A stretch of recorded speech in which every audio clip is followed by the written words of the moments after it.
Sometimes, children say things that make no sense, but every now and then, one child says something that stops their parents cold. That's what happened to Bruce and Andrea Leininger in the year 2000. Their 2-year-old son, James, began having nightmares.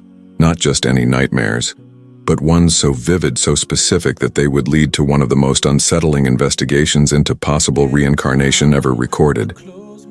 This is the story of the boy who remembered his past life. Bruce and Andrea were an ordinary couple from Lafayette, Louisiana. Bruce worked in human resources. Andrea stayed home with little James.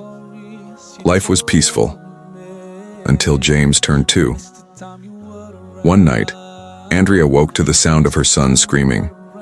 When she rushed into his room, she found him thrashing in bed, shouting, "Airplane crash! Plane on fire!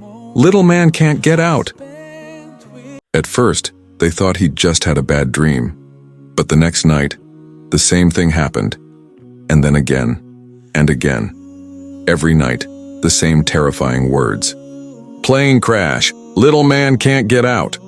Bruce and Andrea tried to calm him down, but James was obsessed. He started drawing pictures of airplanes, crashing, burning, exploding midair. He drew them over and over again, sometimes with details a toddler shouldn't know. When Andrea looked closer, she noticed something strange. James always drew his planes with propellers, not jet engines. And on the side of each plane, in his shaky handwriting, he always wrote one word: Natoma. Andrea asked him what Natoma meant.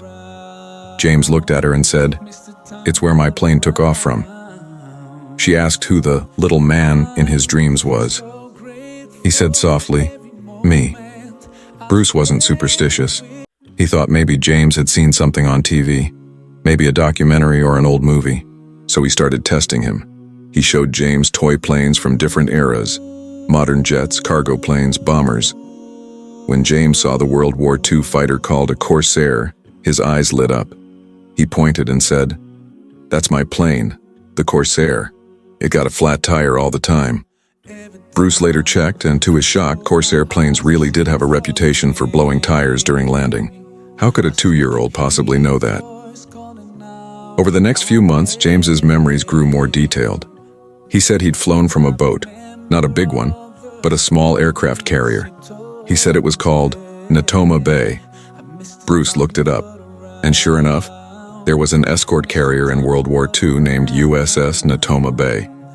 At this point, Bruce started keeping notes. He even contacted a group of veterans who had served on the Natoma Bay. When he mentioned the names, James kept repeating. Jack Larson. One of the men paused. There was a Jack Larson. He had flown alongside a pilot named James M. Houston Jr., and that pilot had been shot down and killed near Iwo Jima in 1945. Bruce's heart sank. Every detail, the type of plane, the ship's name, the location, even the name of another pilot, it all matched. James's nightmares weren't random. They were describing the final moments of a real man's life, a man who had died 55 years before James was even born. Andrea later said, "It felt like we were living in a ghost story, except the ghost was our son." The Leiningers eventually reached out to researchers at the University of Virginia's Division of Perceptual Studies, one of the few academic centers that investigates children's apparent memories of past lives. Dr. Jim B. Tucker took an interest in James's case and spent years documenting the evidence. James remembered small details that were later verified. The name Natoma Bay, real. The Corsair fighter, correct. The Jack Larson connection, real pilot. And the location of the fatal crash, near Iwo Jima, matching Navy records. When shown a photograph of the squadron, James pointed to one man and said, "That's me." It was James Houston Jr. In 2002, the Leiningers attended a Natoma Bay reunion in San Diego. James, still just 4 years old, recognized several of the veterans by name, even though he'd never met them before. He called one of them Bob, before his parents could even introduce them. The man froze. That was his name. Later, the Leiningers even met the surviving sister of James Houston Jr. Little James walked up to her and said, "I'm happy to see you again, Annie." Her real name? Anne. And her brother, the original James, was the only one who had ever called her Annie.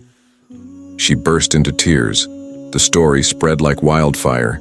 It was featured on ABC's Primetime, in multiple documentaries, and even in the book Sole Survivor, written by Bruce and Andrea themselves. Skeptics tried to explain it away, suggesting that the parents might have unknowingly fed James information.